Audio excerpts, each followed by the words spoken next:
Bonsoir à tous, bienvenue sur le plateau Equinox ce soir, votre rendez-vous quotidien de décryptage de l'actualité, lundi à vendredi entre 19h et 21h. Ils sont en tout 104 militants et sympathisants du mouvement pour la renaissance du Cameroun, renvoyés devant le tribunal militaire de Yaoundé, parmi eux le professeur Maurice Kamto, Christian Penda Ekoka, Albin Zonga, Alain Foguet, et Maître Michel Ndoki, Gaston Abbé Valsero, Célestin Djamen. Pour le collectif des avocats de la défense, il y a la violation du droit positif camerounais, notamment la constitution du 18 janvier 1996, prise en son article 45 et l'article 2 du Code pénal.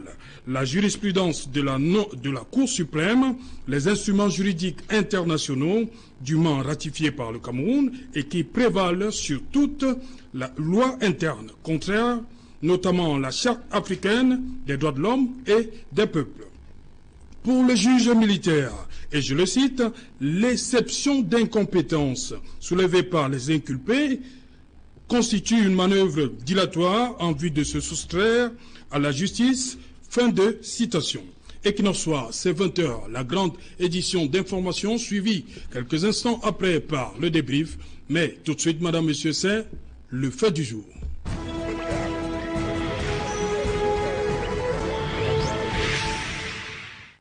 Maurice Kamto et ses alliés devant le tribunal militaire, une décision qui divise. Pour en parler, je suis en plateau ce soir avec des avocats, bien sûr, ils sont là, nombreux pour vous.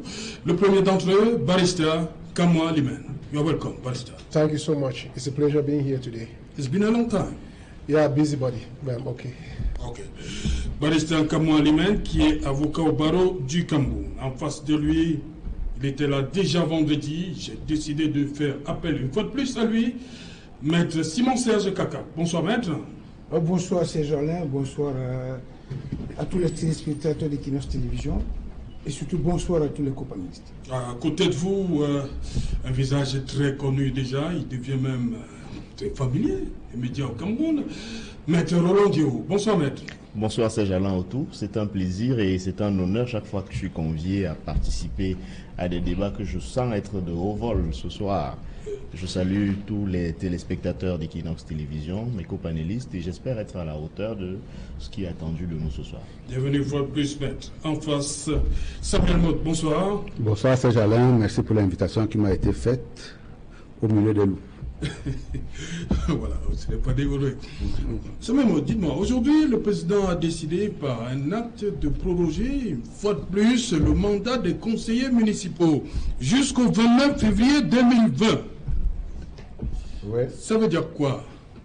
Ça veut dire que la Constitution lui autorise cette prérogative-là de pouvoir proroger, de jouer de l'opportunité de proroger. On est en phase d'une prorogation qui est tout à fait d'ordre légal. Et donc on va attendre. Mais également, je pense que ce sera le temps nécessaire pour qu'on puisse un peu s'apaiser pour faire une élection sereine.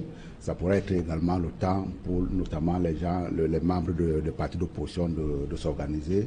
Je peux également vous rassurer qu'en ce qui concerne le RDPC, nous nous préparons assez solidement pour pouvoir affronter cette échéance-là qui est une échéance centrale parce qu'il s'agira également de savoir qui peut s'occuper des problèmes de population au quotidien à l'intérieur des collectivités et nous voulons à travers ce scrutin-là marquer de manière décisive le démarrage également ou alors la continuité mais prendre une phase rentrer dans une phase décisive de la décentralisation. Maître Diou. Oui, vous savez, c'était le prévisible. président a fixé une date butoir, hein. Il parle du 29 février. C'était prévisible. Les partis politiques ont dit, beaucoup disent qu'il faut d'abord résoudre cette épine-là, hein, le problème de la crise anglophone. On est sûr que cette date-ci, tout sera réglé? Mais non, est-ce qu'on est sûr qu'à cette date-là, par exemple, la crise anglophone sera réglée? Est-ce qu'on est sûr qu'à cette date-là, il y aura un consensus sur les règles du jeu électoral? Personne ne peut en jurer, et même pas M. Mott qui est de la cuisine du RDPC qui gouverne le Cameroun illégitimement depuis 37 ans déjà, en tout cas, avec des résultats que tout le monde connaît. Je disais à l'entame, avant que votre question n'arrive jusqu'au bout, qu'on pouvait quand même s'attendre à ce que la prorogation du mandat des conseillers municipaux intervienne. Lorsqu'on a vu qu'il y avait une demande de prorogation du mandat des députés à l'Assemblée nationale, et la raison officielle qui avait été d'ailleurs avancée pour justifier de cette prorogation, c'était qu'il fallait harmoniser le calendrier électoral. Donc, on était naturellement en train de s'attendre à ce qu'effectivement, le mandat des conseillers municipaux lui aussi puisse connaître une prorogation. Maintenant, la raison pour laquelle cela est fait, on veut bien croire que ça va permettre que ce nouveau délai qui est accordé au corps social tout entier puisse permettre effectivement que les questions, les problématiques centrales qui concernent la nation camerounaise puissent être adressées. Mais comme je l'ai dit tout à l'heure en répondant à votre question, quand on est habitué à une technique qui consiste à dire les choses qu'on ne fait pas par la suite, on ne peut pas facilement se mettre à espérer dans un contexte comme celui-là. Donc, attendons de voir. Ok. Maître Kaka, sur cette autre prolongation. Oui, en fait, je pense que comme... c'est la crise dans les régions nord-ouest qui pousse le président à... Bon, c'est pas exclu, mais je n'en suis pas si sûr. Parce qu'en fait... C'est quoi, c'est un problème de finances? Non, c'est pas un problème de finances, c'est un problème. Vous savez, dans nos pays, on a l'art de pratiquer la gouvernance par embuscade. Vous comprenez? Donc, tout ce qu'on fait, il y a tous des calculs politiques derrière. Tout le monde sait depuis de nombreux mois maintenant que la stratégie du parti au pouvoir a toujours été d'organiser les régionales avant toutes les autres élections. Ça peut être un stratagème pour permettre l'organisation des régionales avant les municipales. Parce qu'en réalité, on prépare les esprits. Tout à fait, moi je pense que c'est ça. Bon, personnellement, ça ne m'a pas surpris à partir du moment où le mandat des députés a été prolongé. Je savais que forcément, on allait se retrouver avec une prolongation de mandat des conseillers municipaux. Barista, je ne veux pas dire que vous êtes du SDF, mais le SDF depuis martèle que pas d'élection avant que la crise anglophone ne trouve des solutions valables. Cette date-ci, parce que là, le président dit jusqu'au 29 février. On espère que les lignes vont bouger. I doubt, because to think that something is going to change will first of all be indicative that the government is willing to do something. We've been for 3 years going and nothing has been done. So I don't think within 4 months, within 4 or 6 months, the government can do anything. I am in accordance with the reclamations of the SDF. It is laudable. How can you, the stronghold is the northwest and southwest, and now these zones are under tension. How then do they carry on elections in these places? Yes, so to me, the extension of the date is indicative that the government is in a tight corner and has not got the real solution to solve the Anglophone crisis. And I think SDF is founded in their claims that it should be pushed forward until such a time that we have peace. Vous voulez qu'on réagisse? C'était juste... Oui, c'est un entrée, mais c'est une mise en bouche. Oui, mais tout de même, j'ai vu que Roland Dioud, effectivement, ne croit absolument pas au dialogue. Il dit il faut... Monsieur Mott, s'il vous plaît. Oui, non, mais je suis encore là. Je m'en tiens. Non, mais... Je suis encore là et on ne parlait pas de dialogue, on parlait du dialogue. Non, on a dit effectivement, on a dit la question qui vous a été déposée, c'est dit, est-ce qu'entre-temps le climat se sera apaisé, est-ce qu'on aura suffisamment, parlé c'est bien que maintenant vous fassiez la distinction entre être d'accord ou avoir confiance en ce processus-là. Dans le contexte la démocratie, la prorogation du mandat. La démocratie existe justement. Monsieur Mott. La République existe justement parce qu'on admet que de temps en temps qu'on ne puisse pas être en accord sur tout. Évidemment. Et c'est pour ça effectivement qu'il y a une élection. Évidemment. Et pour cette élection-là, effectivement, je conteste le thème de gouverner par embuscade. Là, au moins, on a dit c'est le 29.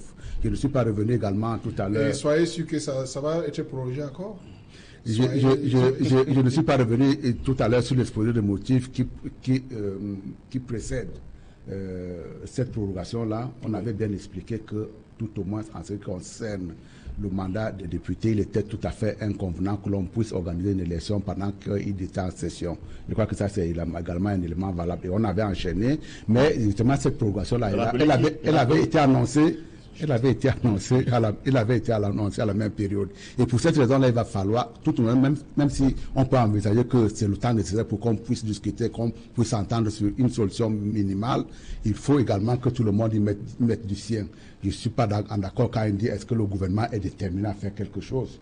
La balle n'est pas seulement du côté du gouvernement. En ce qui concerne tout au moins la sortie de crise sur la zone anglophone, il est clair qu'aujourd'hui, le gouvernement a fait suffisamment d'avancées et nous attendons qu'il y ait une certaine réaction de la part des belligérants. On va sortir avec Roland.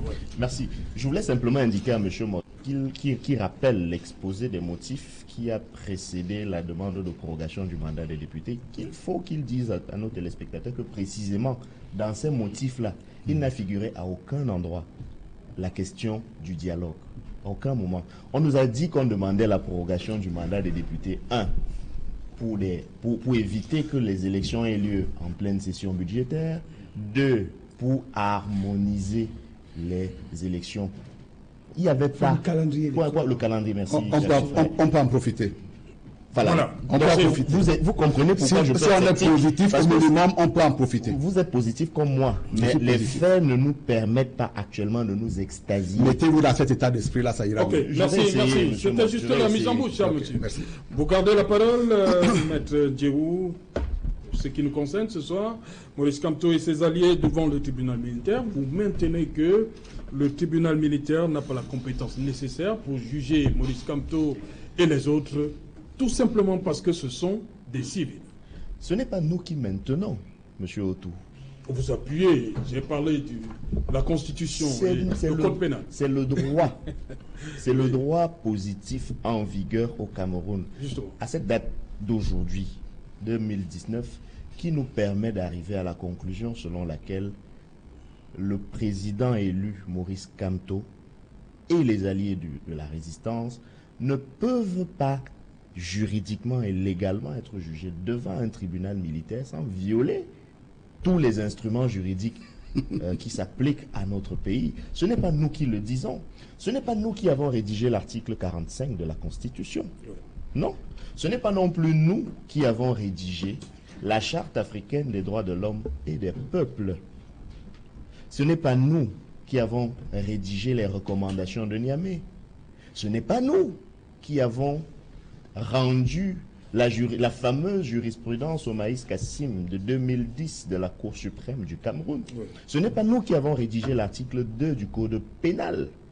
Donc, au bénéfice de ces textes que je viens d'évoquer, de la multitude de jurisprudences nationales et internationales qui existent précisément sur cette question de la compétence des juridictions militaires à connaître des affaires concernant les civils, c'est un truisme de nos jours que de dire que le tribunal militaire ne peut pas être compétent. Une fois que j'ai dit ça, je rappelle que, en plus de ne pas être compétent, le juge d'instruction, que je salue au passage parce que humainement, c'est quelqu'un de bien, que j'ai eu l'occasion de connaître d'ailleurs quand il était de passage ici même à Douala au tribunal militaire, mais cela n'est pas le débat.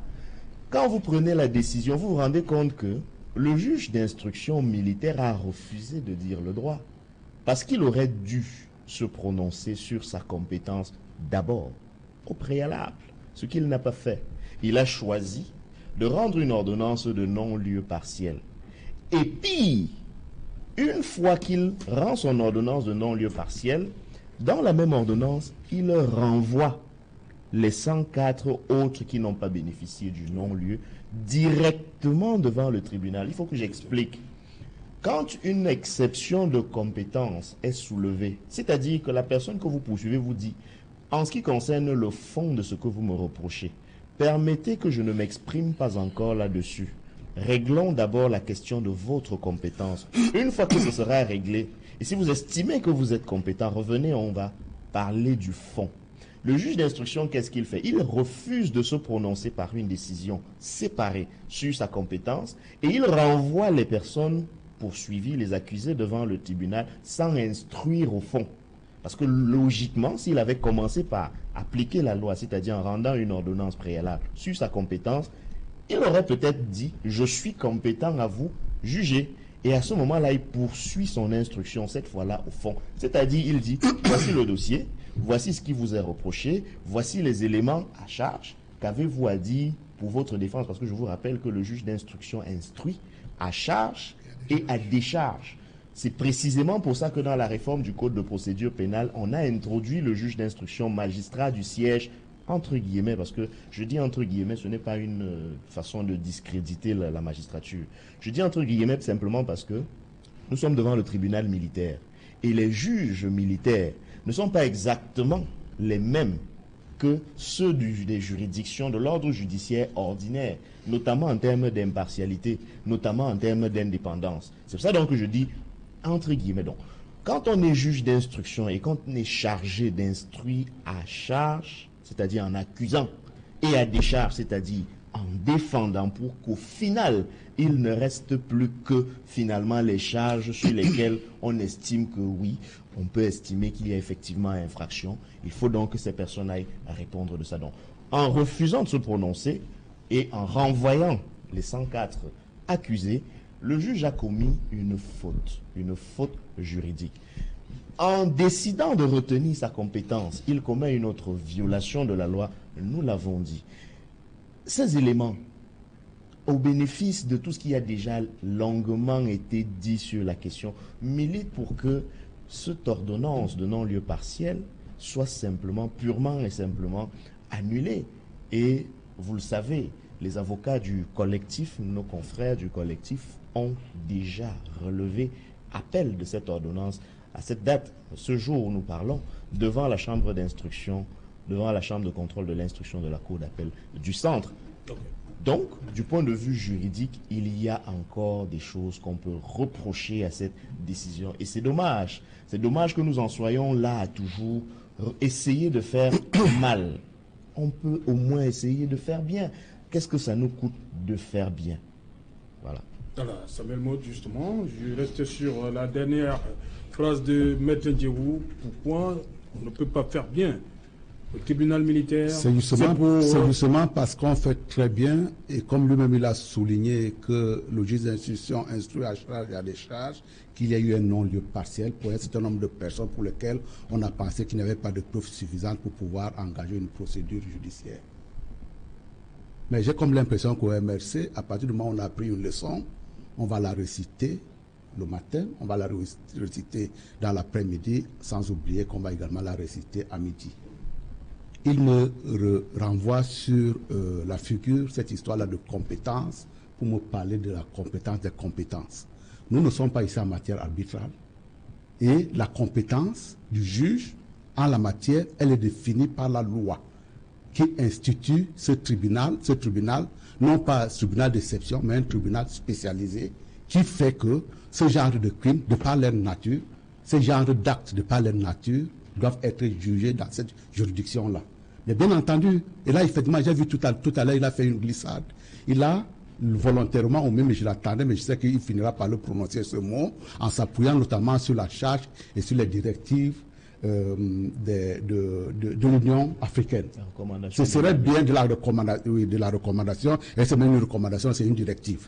De cette directive-là, on en parlera le moment venu quand il va me la soulever, mais en ce qui me concerne, cette loi-là qui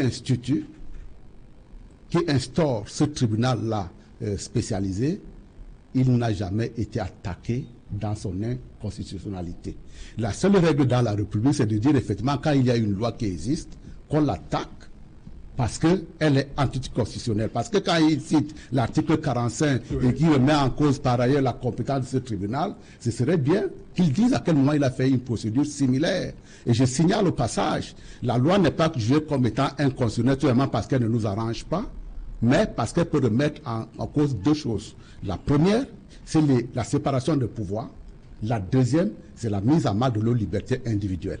Mais en ce qui concerne cette constitution-là, elle n'est pas faite parfaitement pour laisser la porte ouverte à l'ensemble de toutes les manifestations que vous pouvez imaginer. Et c'est pour ça que notre liberté, nous la proclamons dans le préambule, parce qu'il y a un certain nombre d'actes, de conventions internationales, et même dans son préambule, nous réaffirmons effectivement que les libertés doivent être défendues dans notre environnement. Mais ce n'est pas parce qu'on l'a fait cette affirmation-là que l'on va l'encadrer.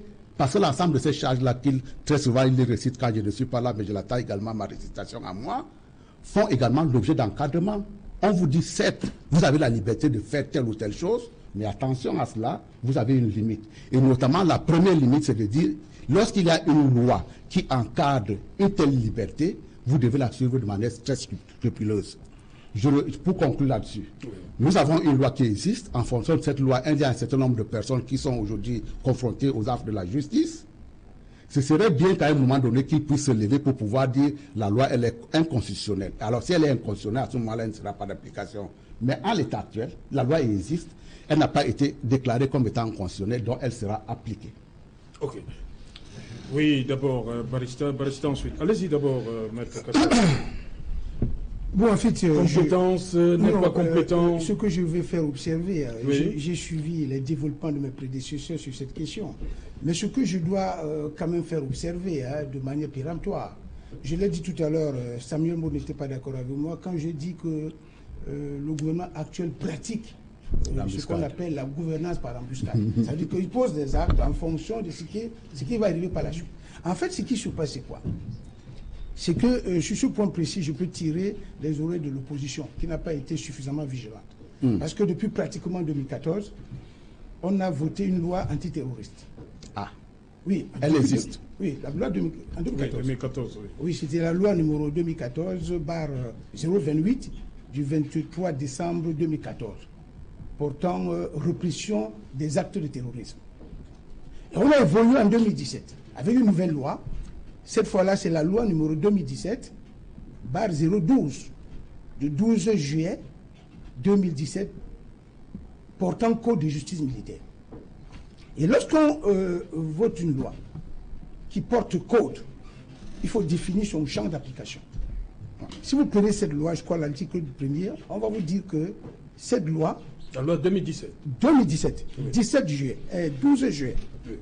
Porte sur 4 choses. Premièrement, il fixe l'organisation judiciaire militaire. Première chose. Deuxième chose, cette loi fixe les règles de procédure applicables devant les tribunaux militaires. Troisième chose, cette loi définit ce qu'on appelle les infractions militaires. Vous comprenez? Oui. Je le dis pour planter le décor, parce qu'en réalité, il faut que les gens comprennent. Vous pouvez rappeler, vous dites quel article? Non, c'est la loi. Je dis oui, bien, la loi. La vous loi. avez un article. Oui, je crois que c'est la loi. J'ai la loi avec moi. Oui. C'est l'article 1er, je pense. Oui, oui, l'article 1er. Oui. Qui dit la présente loi porte code de justice militaire. À ce titre, elle fixe l'organisation judiciaire militaire. Deuxième chose, les règles de procédure applicables devant le tribunal militaire. Troisième chose, cette loi définit ce qu'on appelle infraction militaire. Voilà son champ d'application. Bien. Effectivement, je rejoins M. Mour sur ce point, cette loi n'a jamais été attaquée pour inconstitutionnalité. Ça veut dire que cette loi est applicable. Ça veut dire que si on traduit, quand on transmet un dossier au tribunal militaire, c'est cette loi qui s'applique. Vous comprenez? Ça, nous sommes clairs là-dessus. Et maintenant, ce que j'aimerais faire observer, c'est que ce qu'on appelle la compétence d'une juridiction est déterminée par la nature des infractions. Et par la loi. Oui, oui. Non, la nature, c'est la loi qui définit la nature des infractions. Si vous commettez un crime, par exemple, en matière de droit commun, si vous commettez un crime, on vous juge devant le tribunal de grande instance. Si vous commettez un délit, on vous juge devant les TPI. Donc, en fait, c'est la nature de l'infraction. Et c'est donc maintenant, il se passe que, effectivement, quand le problème du MRC était posé, il faut avoir 2 grilles de lecture aujourd'hui. Ça, je vous le dis très honnêtement. Il faut avoir 2 grilles de lecture. La première grille de lecture, c'est quoi? C'est que, quel est l'acte qu'on reproche effectivement au professeur Maurice Kamto, réellement? C'est-à-dire qu'à première vue, de manière objective, même un profane va voir, qu'est-ce qu'on lui reproche? On lui reproche d'avoir marché alors que cette marche avait été illégale, avait été interdite par l'autorité administrative. Vous avez l'esprit simple à mettre. Non, c'est la première grille de lecture. Non, c'est la première grille. Okay. Je dis bien c'est la première grille de lecture. Allons-y. A priori, on pense que oui, il a marché alors que la marche était interdite. Objectivement, marche du 26 janvier. Oui, la marche du 26 janvier. Maintenant donc, si nous décryptons, si nous analysons la situation, je peux vous dire que c'est une infraction de droit commun. Même si On estime que c'est une infraction pénale, ça ne peut être qu'une infraction de droit commun. Donc, l'article 241. Donc, vu sous cet angle. Oui, bien sûr. C'est bien cela. Vu sous cet angle, c'est une infraction de droit commun dont le tribunal militaire n'est pas compétent. Ça, c'est la première grille de lecture. Maintenant, si nous prenons la deuxième grille de lecture, bon, là, je m'essaie de me mettre à la place du commissaire du gouvernement, qui est le chef du parquet du tribunal militaire. Qu'est-ce qu'il va faire? Il va vous dire que le 26 janvier, il y a eu 2 faits. Il y a eu des faits qui ont eu lieu au Cameroun, il y a d'autres faits qui ont eu lieu à l'étranger. Vous comprenez? Tout de suite, il essaie d'établir un lien. Et connaissant la subtilité du pouvoir, qu'est-ce que les gars ont fait? Parce qu'en fait, il faut que cela soit dit ici. Qui dit comme ça, le gouvernement dit ministre en charge de la justice militaire. Même juge militaire, même pas seulement commissaire du gouvernement. Non, mais moi je me limite d'abord au magistrat du parquet parce que c'est le commissaire du gouvernement c'est lui qui a l'autorité de poursuite. C'est le commissaire du gouvernement. On a traversé ça déjà avec le juge. Qui a pour chef hiérarchique le ministre délégué en charge de la défense. C'est-à-dire même pas le président de la République lui-même. C'est-à-dire le président de la République. Parce qu'en fait, le ministre de la Défense n'a pas de pouvoir propre. C'est un ministre délégué. Il utilise ses pouvoirs de la présidence de la République. Oui. Ça veut donc dire quoi maintenant? C'est que la présidence de la République s'installe dans le dossier et dit donc maintenant il y a eu des choses qui se sont faites en Europe, il y a des choses qui se sont faites au Cameroun. Il faut établir un lien. Et si on établit un lien, les gars vont dire écoutez, il y a certainement des actes là qui ressemblent à des actes de terrorisme. Donc notre fameuse loi. Parce que l'une des innovations, ça faut que cela soit noté, l'une des innovations principales, je pense sur le compte de mon jeune confrère. Pourquoi Maître Kakak ne peut pas dire directement, nous pensons qu'il y a un lien entre ce qui s'est passé au Cameroun et là-bas, sans passer par la subtilité. Permettez-moi, c'était juste une petite... L'argent, peut-être pas... Allez-y, Maître Kakak. Allez-y, Maître Kakak. Non, mais c'est que votre détour sur le gouvernement, la présidente de la République vous a fait oublier qu'il pourrait avoir un lien entre ce qui s'est passé au Cameroun, les incitations à la rébellion, et ce que je vous avez le lien. Je n'ai pas la preuve du lien, mais je dis, je sais...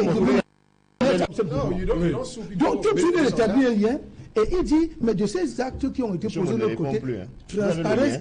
S'il vous plaît. C'est pas moi qui ai la parole, je vais répondre. S'il vous plaît. Quand vous parlez, on vous écoute quand même. C'est un problème technique. Il faut éclairer l'opinion. On nous regarde, on nous écoute. Dès qu'on établit le lien, dès qu'on cherche à établir le lien entre ce qui s'est passé de l'autre côté et ce qui s'est passé ici, on va vous dire il y a des actes de terrorisme qui apparaissent. Forcément, l'article 8 de la loi de 2017 va s'appliquer.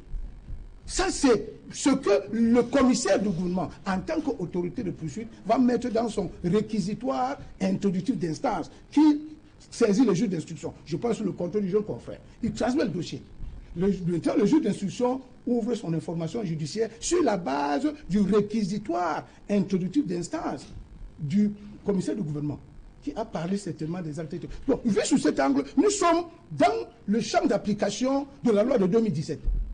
C'est pour ça que moi je dis, je ne dis pas qu'ils ont raison de le faire, mais je dis simplement que cette compétence, c'est comme ça qu'ils ont réfléchi. Maintenant, il appartient donc à l'équipe de défense du MRC, que je sais particulièrement compétente. Très bien. De monter tout cela. Aujourd'hui, il y a eu une ordonnance de renvoi qui renvoie, permettez-moi la tautologie, il y a cette ordonnance qui renvoie les cadres du MRC devant la juridiction du jugement. Je suis convaincu que c'est sur ce point que le débat va achoper, parce qu'en réalité, il faut qu'on vous le dise ici, quand on parle de compétence, donc si vous estimez qu'un tribunal n'est pas compétent, vous déclinez sa compétence. Et vous pouvez le faire en tout état de cause. Ça veut dire quoi? Ça veut dire à tous les stades de la procédure. Ça veut dire que c'est une exception d'ordre public. Surtout quand c'est une exception d'ordre public. De la compétence. Oui. Ça veut dire que ce débat reviendra encore devant le juge du jugement. Vous comprenez? Donc le débat n'est pas clos. Mais je voulais simplement expliquer que, pour moi, c'est-à-dire il faut faire preuve de clairvoyance et de lucidité technico-professionnelle pour comprendre que ce n'est pas un débat de profane. Ce débat va continuer jusqu'à la Cour suprême, ce débat sur la compétence. Mais moi, je pense de mon point de vue que le commissaire du gouvernement qui est en réalité l'agent du gouvernement dans la gestion de ce dossier. Tu peux faire l'économie de dire ça. Non, s'il vous plaît. Tu peux faire l'économie de dire ça. Tout simplement par respect pour ce magistrat qui a été formé à la bonne école. Tu peux faire l'économie de dire ça. J'ai compris. Baritza, va parler. Je souhaiterais lever l'équivoque. J'ai beaucoup de respect pour ce brillant magistrat. Ben voilà. Tu peux t'arrêter à ça. C'est pas péjoratif, mais ce que je dis, le commissaire du gouvernement a pour chef hiérarchique le ministre en charge de la justice militaire, qui n'est autre que le ministre de la Défense, mais qui est au Cameroun un ministre délégué. Ça veut dire que c'est le président de la République. C'est le président de la République. Barista. Yes. You see, the discussion is very interesting, but I think that at times, maybe for partisan reasons, we don't want to be very objective. CPDM will say that they are right. It is wrong. It begins from, my senior colleague just said that the qualification of the offense determines the court to which the matter is going to be sent. Yes. In this case, what did they do that made them, first of all, to be domestic law? So in this case, are we citing the new terrorist law that was implemented? Is it a bigger norm than the international ratified treaties? The answer is no. And Cameroonians should know that this government is so malicious that, as you rightly said, they try to always prepare whatever they want to achieve. What was the intention? What was the intention of passing such a law against terrorism? What was the intention? And now they transported, they took the simple pretext that in the north there's terrorism, and now they start harassing innocent Cameroonians. You think Maurice Kamto is not intelligent enough to know that the international treaty signed take precedence over national laws? We should be serious. Then coming to your judges, let me be very honest with you. The judges in Cameroon are being controlled. Their promotion depends on recommendations from the hierarchy. And so whatever comes in front of them and gives them the latitude, to act on in favor of the government, they do it. They don't even think. Majority of those decisions that those judges they take, if you go in private and ask them, they will tell you that it is wrong. Now, let me tell you something. When the Anglophone crisis erupted about 4 or 5 months ago, I was in front of a top military person who was saying that, before he said that, no, there can never be dialogue. We are dialoguing with who? Now, when the Prime Minister went and said that the government sent him for dialogue, I went to his office and said, no, you see, that dialogue is very important because we need peace. Who are we deceiving? Who are we deceiving? So, Serge, it is dehumanizing. It is incorrect. It is wrong for any individual to think that the military tribunal has competence to try Maurice Kamto and my Boston friend Michel Ndoki. It is wrong. We don't have the offense was not constituted. The offense was not even committed. Mais c'est le tribunal qui va le prouver. Now, who takes to the court? And all what the court says is now. Just, voilà. Le juge militaire se déclare compétent parce que les décisions rendues par les tribunaux militaires sont susceptibles d'appel devant la cour d'appel. Absolument. C'est ce qu'on vous dit donc. Si moi, je ne suis pas compétent pour prendre un décret du président de la République, je peux quand même le prendre. Comme ce sera réputé non écrit, il n'y a pas de problème, laissez que je prenne cela. Ça n'a aucun sens. C'est même ridicule à la limite. Je voulais peut-être revenir sur 2 ou 3 choses qui ont été dites. De manière à peu près... on pourrait avoir l'impression que c'était dit d'un expert, mais malheureusement, c'était dit de manière inexperte. La première chose, Monsieur Mott, vous confondez 2 choses fondamentales. Le contrôle de constitutionnalité d'une part et le contrôle de conventionnalité d'autre part. Vous confondez allègrement ces 2 choses. Et ce n'est pas bien. Ce n'est pas la même chose. Allons-y. Premièrement, ce qu'on appelle le contrôle de constitutionnalité, suivez bien, c'est contrôler la conformité d'une norme inférieure, peu importe la norme en question, à la Constitution. Nous avons parlé de la loi, s'il vous plaît, qui instaure le tribunal militaire. Si je faisais le débat, je vous poserais la question selon vous, quand je parle de normes inférieures, je fais allusion à quoi? Je fais allusion 1 aux traités et accords internationaux, 2 aux lois nationales, 3 au règlement, 4... J'ai voulu tout simplement préciser, c'est pas la peine de perdre autant d'énergie à expliquer des choses évidentes. C'est mon énergie et... Allez-y, Rolandéo. Grâce à vous, les téléspectateurs, qui font la même erreur que vous, peut-être, modestement comprendront. Deuxième chose, vous confondez, je l'ai dit à l'entame, suivez, monsieur Moïse. Il faut suivre. J'ai dit que vous confondez contrôle de constitutionnalité et contrôle de conventionnalité. J'étais en train d'élaborer sur le contrôle de constitutionnalité avant que vous ne m'interrompiez. Donc si vous me laissez continuer, je vais élaborer sur le contrôle de conventionnalité cette fois-là.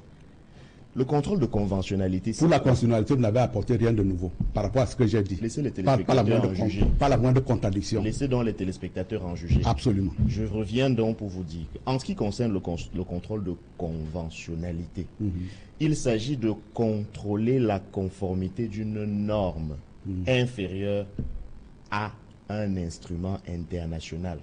Dans le premier cas, dans le cas du contrôle de constitutionnalité, il y a une autorité pour ça. C'est le Conseil constitutionnel. Et d'ailleurs, vous faites la malice quand vous dites que personne n'a attaqué la loi devant le Conseil constitutionnel. Peut-être que vous ne le savez pas, mais il y a... Je le sais parfaitement. Vous savez quoi parfaitement? Allez-y, continuez. Puisque vous avez semblé lire les lettres dans les enveloppes. Je suis en train de vouloir dire que ce que vous ne savez peut-être pas, c'est que... Pour saisir, il y a un certain nombre de personnes qui peuvent le faire, pas d'autres. Ah, vous le savez. Ah, mais je ne savais pas. Quand vous l'avez dit tout à l'heure. Les mains respectent. Ce que je n'apprécie pas, Laurent, c'est que vous discutez avec quelqu'un qui est suffisamment avisé. Je ne veux pas avoir ce genre de propos. Cela se voit que vous êtes avisé. C'est ce que je disais. Je disais donc que parce que vous êtes si avisé que ça, vous avez tenté de faire croire aux téléspectateurs qu'il revient aux simples citoyens de déférer une loi devant le Conseil constitutionnel lorsque celle-ci est anticonstitutionnelle. C'est pour ça que je vous reprends là-dessus. Parce que vous êtes effectivement avisé et vous ne pouviez pas l'ignorer. De l'autre côté, d'autre part, en ce qui concerne le contrôle de conventionnalité, avant 2010, dans le droit positif camerounais, on ne pouvait pas répondre avec certitude à la question de savoir quelle est l'autorité chargée de contrôler la conformité d'une norme inférieure à une convention internationale. Depuis la jurisprudence Omaïs Kassim, 2010, Cour suprême du Cameroun, la question est réglée. Et cette jurisprudence est limpide. Elle dispose que lorsqu'un texte, lorsqu'une norme inférieure, lorsqu'une loi est contraire à une convention, un instrument international que nous avons dûment ratifié, cette loi ne peut pas être appliquée. Évidemment, la loi ne sort pas de l'ordonnancement juridique, et je parle sous le contrôle de mon confrère aîné, sauf que celui qui invoque l'exception de non-conformité à la Convention, précisément peut obtenir, et conformément à la dite jurisprudence, que cette disposition de la loi ne s'applique pas à lui, quitte à ce que chaque justiciable, quand il arrive devant cet écueil de la loi, invoque la non-conformité pour que cette loi ne lui soit pas appliquée. Il faut le rappeler. Il faut aussi rappeler, parce que nous faisons le débat, vous avez fait tout à l'heure un débat sur la loi qui est applicable. Vous êtes à un étage inférieur dans ce qu'on appelle la hiérarchie des normes juridiques. Vous discutez de ce qui se passe au niveau de la loi. Nous parlons de ce qui se fait au-dessus de la loi. Et le fondement, c'est pas vous qui animez, c'est pas vous qui donnez la parole. Laissez-moi parler, monsieur Motte. Laissez-moi parler. Je vous laisse parler. Terminez votre propos. Voilà. Il y a des normes supérieures aux lois que vous avez invoquées. À la loi de par exemple. Allez-y, soyez factuel, précis, aussi. Je reprends les instruments internationaux supérieurs à la loi de 2014 sur les actes de terrorisme, supérieurs à la loi numéro de 2017 portant code de justice militaire, que ces deux lois ne peuvent contredire sans violer l'article 45. C'est le pacte international sur les droits civils et politiques. 1. C'est la charte africaine des droits de l'homme et des peuples. 2. Je m'arrête là pour les instruments internationaux. C'est largement, en m'arrêtant là, je vous indique que c'est largement suffisant pour que les lois nationales qui ont pris le risque de contredire ces deux instruments internationaux-là ne puissent pas être appliqués aux justiciables qui l'invoquent devant une juridiction. Et c'est de là qu'est fondée l'exception d'incompétence du juge militaire à juger des civils. Parce que tous les instruments que j'ai indiqués sont conformément à ce principe. Mais Dieu, vous permettez qu'on lise pour la gouverne de nos nombreux téléspectateurs l'article 45, la loi fondamentale du Cameroun. Merci, monsieur César. Il dit ceci: les traités ou accords internationaux régulièrement approuvés ou ratifiés ont, dès lors de leur publication, une autorité supérieure à celle des lois sous réserve pour chaque accord ou traité de son application pour l'autre partie. Mais attendez. Mais c'est d'une clarté biblique. Il n'a pas lu ça en matière de droit. Vous n'avez pas besoin de dire ça. Lisez un peu le préambule également de la même Constitution, parce que vous verrez quelque part que dans le corpus de ce préambule-là, il est clairement dit que nous referons à la Charte des Nations Unies et à la Charte africaine des droits de l'homme et des peuples. Qu'est-ce que vous lisez? Le problème, c'est que quand je dis qu'il faut que Roland Guérou soit factuel, il faut qu'il vous dise, il y a la convention, telle convention internationale qui prévoit ça, et voilà ce qui est fait sur le plan local. Tout n'est pas de s'arc-bouter à me réciter le nom des conventions, des articles, sans fondement. Dans le cas d'espèce, je vous précise tout simplement, et je reviens sur le point de constitutionnalité, je ne décrocherai absolument pas là-dessus. Il faut qu'il apporte déjà premièrement que ce soit inconstitutionnel. Attendez, j'allais attendre au tournant aujourd'hui, mais vous voyez... Permettez que je lise également. Vous dites que dans le préambule, le peuple camerounais affirme son attachement aux libertés fondamentales inscrites dans la Déclaration universelle des droits de l'homme, de la Charte des Nations Unies, la Charte africaine des droits de l'homme et des peuples, et toutes les conventions irrelatives et dûment ratifiées, notamment aux principes suivants. Très bien, très bien. J'allais le tout. Ça suffit à mon bonheur. Comment ça? Tout simplement, ça suffit à mon bonheur, tout simplement que l'ensemble de ces conventions elles-mêmes comportent des atténuations à ce que vous appelez liberté. Soyez factuel. L'article 29, par exemple, de la Convention des Nations Unies sur les droits de l'homme, les droits universels de l'homme, prévoit... Pardon. Cette convention-là, quelle convention-là permet... Vous avez dit quelle convention? Vous me laissez terminer. Je n'ai pas bien suivi. Vous me laisserez terminer. Cette convention-là, cette convention universelle, effectivement, des droits de l'homme... Convention universelle des droits de l'homme. Prévoit effectivement en son article 29 que la liberté ne peut être la déclaration universelle, comme vous voulez. D'accord. Voilà. Il revenait sur les virgules. Prévoit effectivement à son article 29 qu'à partir du moment où il y a une loi qui encadre une certaine liberté, une loi de niveau nettement inférieur, mais on n'est même pas au niveau de la Constitution, cette loi-là est d'application. Et dans le cas d'espèce, effectivement, il y a une loi qui réglemente la manifestation au Cameroun, dont l'inconstitutionnel n'a jamais été prouvé. Et dans ce cas-là, cette loi, elle est d'application. On ne parle pas de manifestation. Attendez, mais on revient des juridictions militaires. On revient sur le fond. Parce qu'effectivement, vous voulez dulier la procédure en disant que de toutes les façons, il n'y avait que manifestation. Effectivement, dans ce que Tesla également, ils citent eux-mêmes, ils vous citent une directive qui dit que quand on est civil, on ne peut pas comparaître devant un tribunal militaire. Mais je crois que ma présence fait en sorte qu'il ne puisse pas faire ce genre d'égarement. Parce qu'en réalité, en matière de définition, c'est quoi un civil au regard de cela?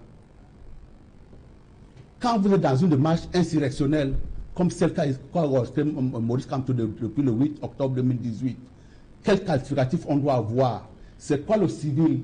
C'est quoi un soldat? Un soldat, c'est celui qui est en béret rouge.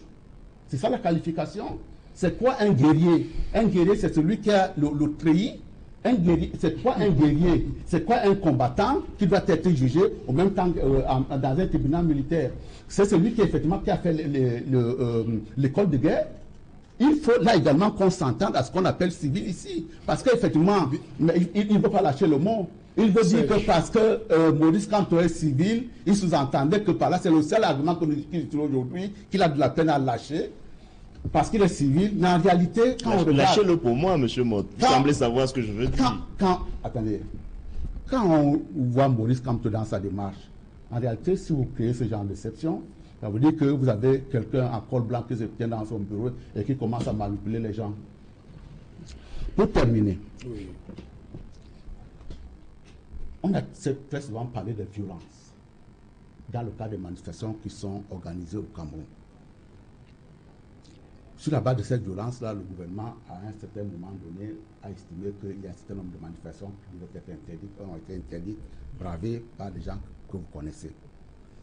Mais en réalité, quand on parle de violence aujourd'hui, on a comme l'impression qu'au Cameroun, la violence s'arrête exclusivement à la violence physique que l'on peut porter sur un individu donné.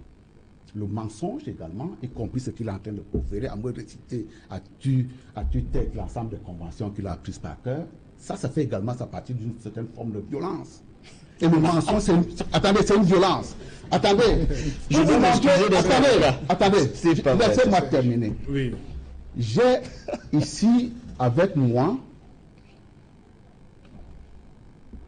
un document qui a été rédigé par l'avocat du MRC, Maître Sim, une plainte.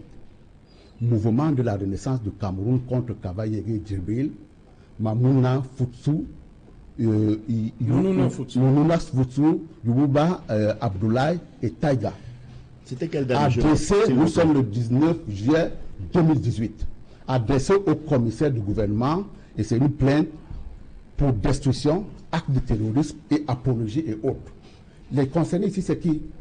Premièrement, c'est un mouvement politique. L'accusé, la personne contre qui on porte plainte, c'est des civils. La plainte est adressée au tribunal militaire. Et les motifs sont édifiants. Il importe de préciser que, non, en effet, le samedi 14 juillet 2018, M. Kavayege Djibril, président de l'Assemblée nationale, agissant en crime flagrant à la tête de 4 personnes visées et d'une horde de voyous, a procédé devant les caméras en jouant à la mise à feu des t-shirts, pancartes, échappes, et j'en passe. L'état qui nous a annoncé par le MRC, c'est que la prochaine fois, lorsque vous allez brûler un t-shirt, vous allez vous retrouver au tribunal militaire. Et c'est les mêmes gens aujourd'hui qui reviennent pour vous dire qu'il y a point de tribunal militaire. Barrister Liman, d'abord. Yes, you know, Serge, to talk about the competence of the military tribunal vis-à-vis international laws, somebody who has not done international law will not understand you. So no matter how much we talk to him, he will not understand that laws are classified. Ah, c'est ça.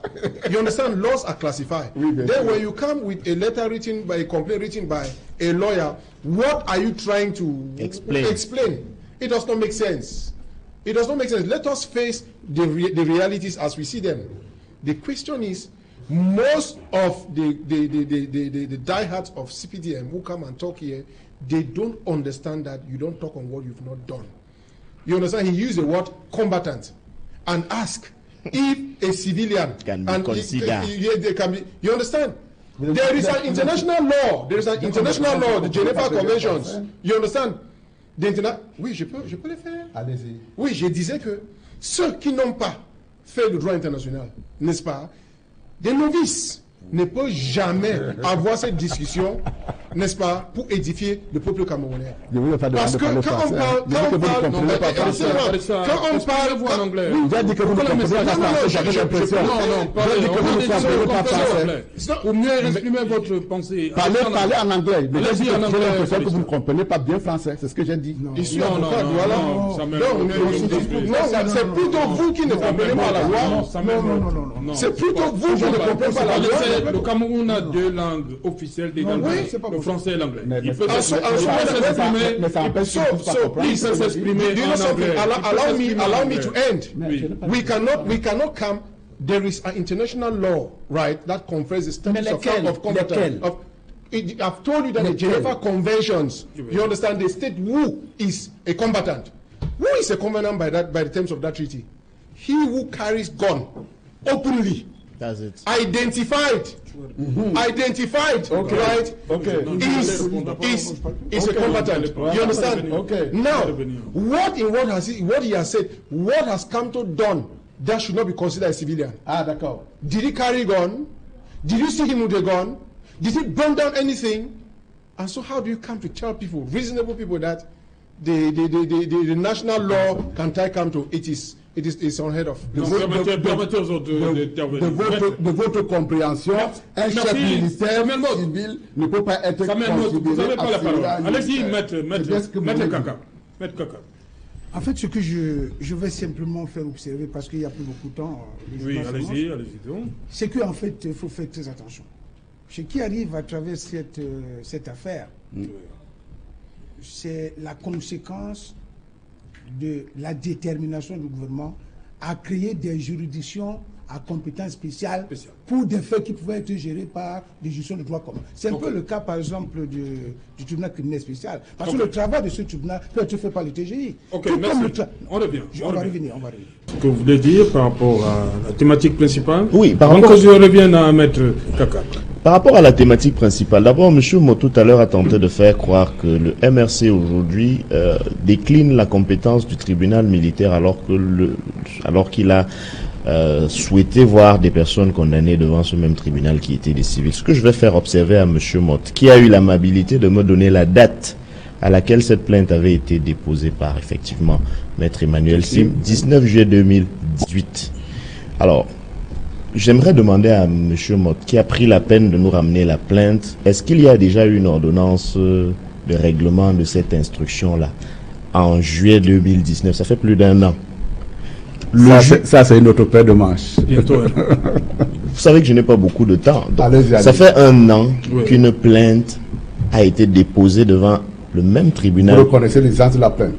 Elle ne peut pas, on ne peut pas nier cela, c'est sur la place publique. Le débat n'est pas là, monsieur Motte. Ah, si vous êtes venu chercher à avoir des éléments pour votre bonheur, voilà. Je vais donc en rajouter davantage quand je vais vous dire que ça fait donc 1 an que cette plainte a été déposée et l'instruction n'a jamais été ouverte. Voilà un pays... Parce qu'elle est fantaisiste. Très bien, laissez le juge d'instruction le dire. Il le dira en temps opportun. En temps opportun. Et en janvier 2019, le même tribunal militaire s'est cru obligé d'instruire. Même pas, parce que d'ailleurs, comme je l'ai dit tout à l'heure, il n'y a pas eu d'instruction au fond. On a bâclé les choses et on a renvoyé certaines personnes devant le tribunal militaire. Monsieur Motte tout à l'heure disait que nous avons récité. D'ailleurs, j'aimerais lui dire que cela ne me pose aucun problème du tout de réciter. Il se trouve que c'est mon boulot, réciter les textes de loi. C'est ça mon boulot. J'aimerais donc être plus factuel en lui indiquant les dispositions des instruments internationaux qui ont précisément été violés tout à l'heure. Très bien. Il a invoqué la Déclaration universelle des droits de l'homme et la Déclaration universelle des droits de l'homme. L'article 10 de cette déclaration devrait lui parler. J'ai invoqué tout à l'heure le pacte international sur les droits civils et politiques. Dans la même déclaration, n'hésitez pas l'article 29 par la même occasion. Vous aurez votre temps de parole. Très bien. Vous aurez votre temps de parole. Merci. Je crois. Hein? Oui. Voilà, mais même si ce n'est pas le cas, celui-ci est le mien. Okay. Donc, le pacte international pour les droits civils et politiques, en son article 14, alinéa 1, ensemble avec l'article 7 de la Charte africaine des droits de l'homme et des peuples, dispose que les citoyens ont le droit d'être jugés par un tribunal civil compétent et impartial. Voilà ce que la synthèse de ces 3 articles que je n'ai pas cités par hasard peut nous permettre d'avoir comme principe, complété dans son travail de protection des droits de l'homme par la Commission africaine des droits de l'homme et des peuples, précisément dans la directive et principe de Niamey sur le procès équitable et l'assistance judiciaire, dispose que les tribunaux militaires ne peuvent en aucune circonstance juger les civils. Plus loin, les juridictions spéciales ne connaissent pas des infractions qui ressortissent de la compétence des tribunaux ordinaires. Monsieur Motte tout à l'heure a essayé de faire croire à l'opinion publique que quand on parle de directives et de principes, ce n'est pas contraignant. Lui qui est expert comptable, je vais convoquer des dispositions qu'il utilise chaque jour, qui sont des dispositions contraignantes, mais qui ne s'appellent pas loi. L'ordonnancement juridique CEMAC comporte par exemple la directive relative à l'application de la TVA en zone CEMAC. Et cette directive CEMAC a la même valeur qu'un autre texte qui ne s'appelle pas non plus loi, mais qui a également une valeur supranationale. Les actes uniformes de l'OADA, qui ne s'appellent pas des lois, mais qui en vertu des règles issues de la hiérarchie des normes juridiques ont valeur supra-législative. Et donc, quand on analyse les textes, on ne les prend pas de manière parcellaires. Dans les cas où ces textes ne sont pas clairs, il y a des mécanismes qui permettent de les compléter, de les clarifier. C'est exactement la même chose quand une jurisprudence, comme la jurisprudence au Maïs Kassim, vient compléter par exemple notre constitution pour nous dire enfin quelle est l'instance, quelle est l'institution qui peut faire le contrôle de conventionnalité. Cela n'était pas écrit avant, mais maintenant qu'une jurisprudence existe, on peut effectivement se fonder dessus, ensemble avec les autres jurisprudences qui ont été largement diffusées sur l'impossibilité pour les juridictions militaires d'avoir à juger les civils. C'est donc ce que je voulais préciser pour la gouverne de tout le monde. C'est pas un jeu de ping-pong. Non, c'est pas un jeu de ping-pong, mais j'ai la fraîcheur du verbe. Oui, Maître Kaka, vous dites que toutes ces tribunaux criminels spécial, tout ça, on nous aurait fait l'économie de tout ça. Oui, en fait, ce que je voulais dire, c'est vrai que nos amis du RDPC et du MRC, je constate qu'ils ont pris tout le temps. On n'a pas eu le temps. C'est pourquoi ce que je voulais faire observer, c'est qu'on dit souvent de manière prosaïque qu'à quelque chose, malheur est bon. Je pense que cette affaire du MRC, en dépit des misères qu'elle crée au professeur Maurice Kamto et au cadre du MRC, qui sont en Bastille aujourd'hui, je pense que cette affaire va nous aider à améliorer la gouvernance judiciaire dans ce pays. Parce que c'est de ça qu'il est question. Merci. Vous comprenez ça? Non, je le dis très honnêtement. C'est de ça qui ne sera pas d'accord avec. C'est de ça qu'il est question, parce que on nous a habitués à prendre des affaires qui relevaient normalement, bien qui relèvent normalement des juridictions de droit commun, pour confier à des juridictions qui n'ont rien à faire. Tribunal militaire. Bon, vous parlez de la crise anglophone et l'affaire. L'affaire. On aurait pu gérer ça. Non, on peut gérer ça au tribunal de grande instance. On peut créer une chambre qui s'en occupe. Parce qu'effectivement, à l'échelle planétaire aujourd'hui, les affaires de corruption, les affaires de terrorisme sont prises très au sérieux. Vous comprenez? Dans les juridictions de droit commun, on peut créer des juridictions spécialisées. Quand vous allez aujourd'hui... Mais l'autre également de droit commun, un maître. Laquelle? Le tribunal militaire. Non. Il est de droit commun. Il est vraiment... Même les étudiants de première spécialisés. Il n'y a pas d'exception. Le tribunal militaire dans les juridictions d'exception. Il n'y a pas d'exception. C'est une les étudiants de compétence spéciale. S'il vous plaît, Samuel. Non, mais c'est bon. Je pense que quand vous parlez, on vous écoute. Je vous interromps jamais. Autant pour vous. Ayons la courtoisie de nous écouter. C'est de là que jailliront les étincelles de la vérité. Oui, mais ce que je voulais faire en fait, ce qu'on appelle tribunal militaire, juridiquement, c'est une juridiction à compétence spéciale. Voilà. C'est pas une de droit commun. Okay. Vous comprenez? Compétence spéciale. Compétence spéciale. De droit commun. Donc on ne peut pas porter des affaires qui concernent les civils, des affaires qui peuvent normalement être gérées par les juridictions de droit commun, on amène au tribunal militaire. Bon, je pense quand même qu'avec ce qui se passe là, parce que ce qui est constant, je suis convaincu que ceux qui ont diligenté la procédure étaient convaincus que comme cette loi, en principe anticonstitutionnelle, est restée en vigueur, beaucoup pensaient qu'elle pouvait passer, mais là, tout le monde se rend compte qu'elle n'est pas opérante. Elle n'est pas opérante, c'est pour ça que tout à l'heure, j'attirais l'attention de mes confrères, mes brillants confrères qui vont m'assurer, qui assurent la défense du professeur Maurice Kamto et toutes les autres personnes qui sont en Bastille, de mettre l'accent sur ces arguments, parce qu'il y a beaucoup d'arguments techniques qui plaident en leur faveur, et que ces arguments soient brillamment développés devant la juridiction du jugement, qui reste toujours sur cette question de compétence, parce qu'au sorti de ce procès, au-delà de la dimension politique de ce procès, mais il faut que ce procès nous aide à améliorer notre gouvernance judiciaire. Vous comprenez? Cette juridiction, de mon point de vue, n'a rien à voir quand il faut juger les civils. Je ne dis pas qu'il ne faut pas juger les civils, mais il y a des juridictions. On peut même créer une juridiction pour le faire, mais pourvu que ce soit une affaire entre civils.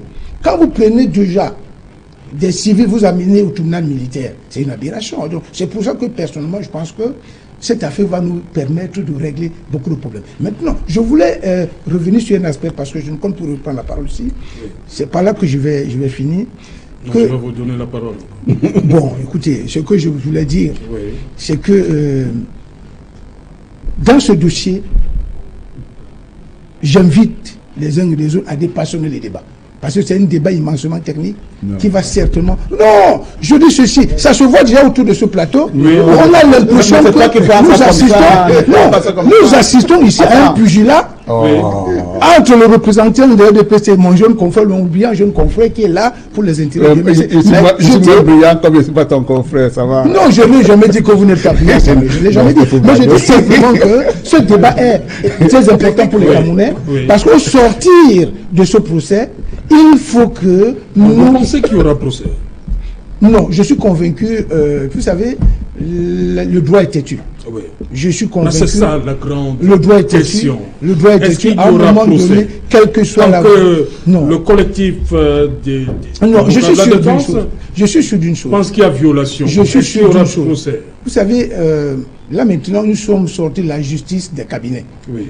Pour entrer dans la justice des véritables prétoires, dans les salles d'audience. Parce que là, maintenant, c'est des audiences publiques. Quand l'affaire vient déjà devant la juridiction du jugement, ça devient une affaire publique. Je suis convaincu que ce procès sera géré dans les règles de l'art et qu'au-delà de tout, pour l'intérêt supérieur du Cameroun et des Camerounais, le droit va triompher dans ce dossier. Je suis sûr que le tribunal militaire va finir par se rendre compte que ça ne sert à rien de tirer sur la corde, qu'il faut se déclarer incompétent. Je le pense. Ok, Barista d'abord. Ce procès aura finalement lieu. Yes, it's going to, but it's already planned. It is a process that we know the outcome of it. From the moment where they were illegally arrested and transported to Yaoundé, and the military tribunal feels that they are competent to hear the matter, we have no other expectation than expecting what is going to happen. And you see, the bad thing is that, as I keep saying, our magistrates, our military, be them civilian magistrates or military, they all depend on the system. And so it makes them become very, very dependent in a way that they lost their how do I put it, their... Donc vous parlez d'une justice, elle est aux ordres, c'est ce que vous voulez dire? No, our justice is not in order. I'm really sorry to tell you that they depend on the promotion from the government. The head of state influence everything, and it's not independent. So they have sent the matter to them to try, and they're going to take the decisions that we all know. But one thing remains certain. Maurice Kamto has brought in a lot of positive viewing towards our legal system, and I appreciate him so much for that. And there are very few people who could sacrifice their home, sacrifice everything they had to fight for a common Cameroonian and find themselves today in prison. I think he's somebody that we need to encourage. We need to actually give him the position he deserves. Thank you. Ce procès, comment vous entrevoyez l'issue? Je n'ai pas de... je n'ai pas de préjugés à avoir. La difficulté, je veux dire la différence de point de vue que j'ai ici, mais je l'entretiens avec beaucoup de bonheur, c'est que lorsque nous venons dans un plateau de télévision pour faire débat, c'est pas naturellement pour pouvoir avoir raison ou tort, mais c'est pour édifier les gens qui nous suivent. Tout à fait. Et pour cette raison-là, je suis content aujourd'hui de voir que Laurent Gbagbo est descendu sur terre et il a posé la balle au centre, comme on dit. Dans ces conditions-là, on peut discuter. Parce qu'à me déclamer, à me renvoyer sur la hiérarchie des normes juridiques, et à me penser pour qu'il peut me faire une leçon là-dessus, ça m'a fait un peu sourire. Mais maintenant qu'il parle de choses concrètes, on peut discuter. On peut discuter de telle manière à ce que les gens puissent en être édifiés. Parce que nous travaillons aujourd'hui pour l'édification de notre démocratie. Nous travaillons notamment pour que les gens soient de plus en plus libres. Ils le sont d'ailleurs. Et pour cette raison-là, nous devons leur donner l'ensemble des arguments possibles et notamment des méthodes de discussion. Il n'y a pas question ici, et d'ailleurs il restait Laurent Gbagbo, ça n'arriverait jamais entre lui et un peu là parce que nous sommes en divergence d'opinion. Très bien. Et je vous confirme, M. Mott. Voilà, ok, merci. Sauf que là, quand il revient bas à terre, il a une citation sélective. L'article 39 de la Déclaration universelle des droits de l'homme dit en titre devoir individuel et limitation des droits et libertés. C'est tout dit. Et en matière effectivement de normes juridiques... Pas la terre, M. Mott. C'est tout. Attendez. Mais nous sommes pas le centre. Et en matière effectivement de normes juridiques, c'est une convention qui est supérieure à celle qui pourrait être prise par une organisation régionale. Non, ce n'est pas une convention. La Déclaration universelle n'est pas une convention. Bien. Ce que je peux dire, c'est qu'il n'y aura pas une convention qui viendrait. It is a declaration. Il n'y a pas une convention qui peut être signée, qui puisse contredire ce qui est contenu dans cette déclaration. Vous me laissez terminer. Vous me laissez terminer. C'est une déclaration, sauf que très souvent on s'en réfère. Qu'est-ce qu'elle dit? Comme le préambule de la Constitution. J'aimerais quand même... non. Qu'est-ce qu'elle a... Non, mais laissez tomber. On est habitué à des contre-vérités. Revenons quand même sur ce point précis. En fait, la Déclaration universelle des droits de l'homme, c'est un instrument des Nations Unies. Un fondement de liberté. Non. On dit que ce n'est pas une convention. C'est au-delà même de la convention. On peut continuer. Mais ce n'est pas... Attendez. Non. Vous allez me laisser terminer. Vous allez me laisser terminer. Vous terminez donc. On arrive au terme. Je n'ai pas la possibilité de lire, mais au moins on sait que là il y a des limitations qui sont envisagées. La deuxième chose, c'est qu'effectivement l'organisation de l'Union africaine aujourd'hui gère la communauté africaine à travers un certain nombre de textes qui sont les règlements, les directives, les décisions et les recommandations. Quand j'ai parlé de caractère contraignant et non contraignant, quand vous avez en face d'un règlement, vous l'appliquez à la lettre. Les directives dont provient celle dont on va parler tout à l'heure ne sont que des documents législatifs qui tentent à fixer un objectif et chaque État se donne les moyens pour pouvoir atteindre cet objectif. Et la directive, effectivement, qu'ils ont tendance à citer, c'est celle-là, effectivement, qui parle des principes de loi à un procès équitable et à l'assistance judiciaire. Et donc, effectivement, à partir du moment où vous avez apporté la garantie que vous donnez à travers votre politique judiciaire l'équité, en réalité, personne ne viendra vous contraindre de quoi que ce soit. Parce que ce n'est qu'une directive. Merci. Malheureusement, on arrive au terme. Malheureusement. Voilà, on arrive au terme de l'émission. Malheureusement, madame, monsieur.